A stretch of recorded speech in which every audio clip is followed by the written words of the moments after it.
The robbery itself happened, I believe it was either late June or early July of 2019, and I was busking on the high street, and one of the one of the people was a big issue seller, one of the people that did it, and he walked up to me and he said to me, "Hey, you're actually on my big issue patch. Is there any chance you could possibly move on?" I said, "Yeah, no problem." And so I planned to move on. I said, is it, can I just have, say, I don't know, 10 more minutes and then I'll move on? He said, "Yeah, that's fine, that's no problem." So off he goes. So cut forward to 10 minutes later. I'm just finishing my last song and I'm starting to pack up. And him and his friend walked over to me and they said, "Oh, well, we'll help you pack away." And I said, "No, I don't think so." And by that point, they'd already started. And the way they did it was that person one, the big issue seller, picked up the change, handed it to person two, the non-big issue seller, who then handed a very small amount to me, which it later turned out that it was a very, it was 20% of what, no, it was a 20th, should I say, of what was stolen. I first met Chris when he turned up at one of the open mic nights that I was hosting in the Skerries.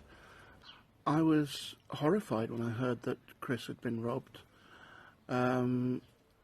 Absolutely devastating for that to happen to someone taking advantage of the fact that he's blind. It wasn't until afterward that I started to get really upset and really anxious, and I suppose, yeah, and to a certain extent angry, because I was more angry at myself because I was angry at my own vulnerabilities, and I know I shouldn't have felt that way, but I did, and that's a fact. It did affect Chris very badly. His confidence was shot. He didn't come out for some time. James's response again he was suitably upset for me and what had happened. He was I never actually got the chance to sit down and talk to him about how he felt, but I understand that he was very much, upset on my behalf, and I suppose he of all people understood why then it became very difficult for me to perform musically, and again began encouraging me to just have a go and just get back up on stage very gradually. His ability to perform was badly affected. And I've played with him on stage. We've performed together, and it was horrible to see him take that step backwards. It wasn't long before it hit the news, and more people started hearing about it, and the word had gotten around that I wasn't so happy about going out busking anymore.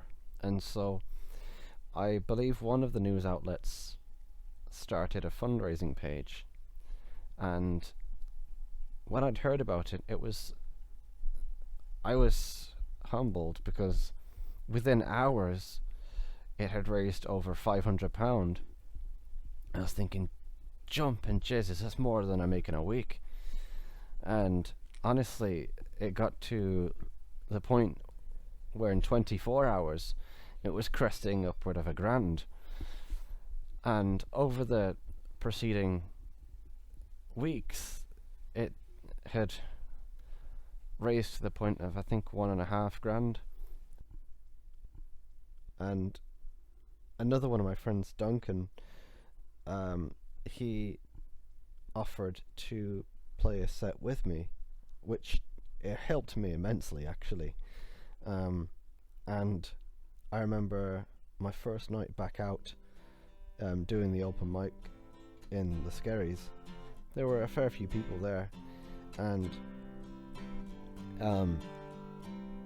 it was quite fun, actually, because not only was Duncan performing with me. He played backup guitar for me as well as I played guitar and sang, and I did my rendition of No Woman, No Cry, No Woman, No Cry, and a few people from the audience got up and started singing with me as Wailers, which was a lot of fun, I have to say. And so it was very nice. It helped me to understand that people actually did like my music and actually did enjoy hearing me, and they wanted to see me performing as I was again, and that was just beautiful.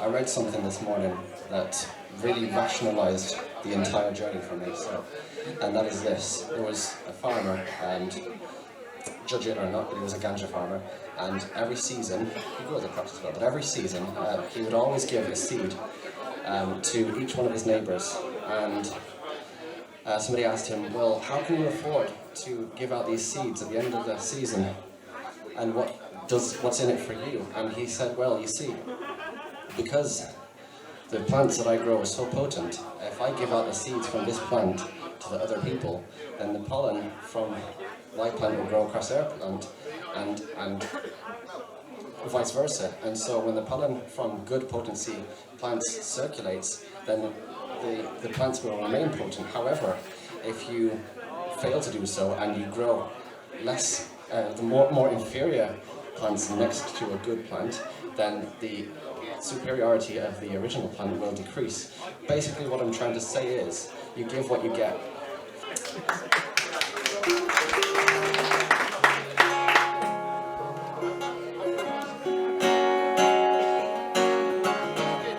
This is about appreciating what you have got before it goes.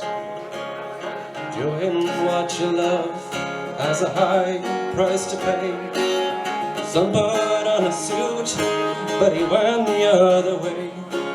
His drums drown out the others, and the ones who couldn't dream. The freedom music gave him was worth more than anything, 'cause they don't know what they've got till it's gone, like it or not.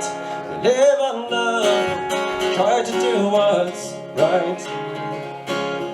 We're all here waiting for our silver invitation to the big band in the sky.